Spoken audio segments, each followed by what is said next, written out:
Shalom, everyone, from the Integral House of Israel. I'm going to be going over the second Aliyah from Parashah, Korach. I'll be reading today from the book of Numbers, chapter 16, verses 14 through 22. And I'll also be reading from the book of 1 Samuel, chapter 12, verse 6 through 15. What's more, you haven't brought us into another land flowing with milk and honey. You haven't given us a new homeland with fields and vineyards. Are you trying to fool these men? We will not come. Then Moses became very angry and said to the Lord, Do not accept their grain offerings. I have not taken so much as a donkey from them, and I have never hurt a single one of them. And Moses said to Korah, You and all your followers must come here tomorrow and present yourselves before the Lord. Aaron will also be here. You and each of your 250 followers must prepare an incense burner and put incense on it, so you can all present them before the Lord. Aaron will also bring his incense burner.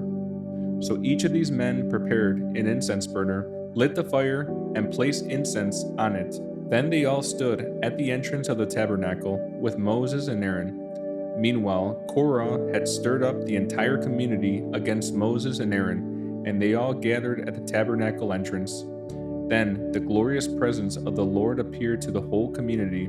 And the Lord said to Moses and Aaron, Get away from all these people, so that I may instantly destroy them. But Moses and Aaron fell face down on the ground. O God, they pleaded, You are the God who gives breath to all creatures. Must you be angry with all the people when only one man sins?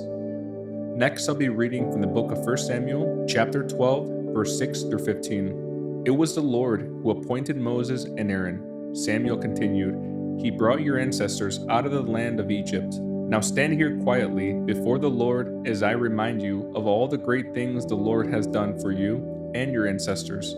When the Israelites were in Egypt and cried out to the Lord, He sent Moses and Aaron to rescue them from Egypt and to bring them into this land. But the people soon forgot about the Lord their God, so He handed them over to Sisera, the commander of Hazor's army, and also to the Philistines and to the king of Moab, who fought against them. Then they cried to the Lord again and confessed, We have sinned by turning away from the Lord and worshipping the images of Baal and Ashtoreth. But we will worship you and you alone if you will rescue us from our enemies. Then the Lord sent Gideon, Bedan, Jephthah, and Samuel to save you, and you lived in safety.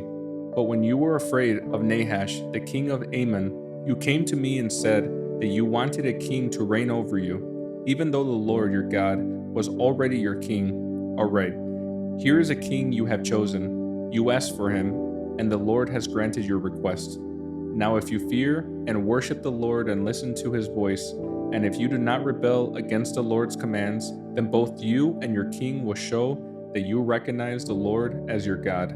But if you rebel against the Lord's commands and refuse to listen to him, then his hand will be as heavy upon you as it was upon your ancestors.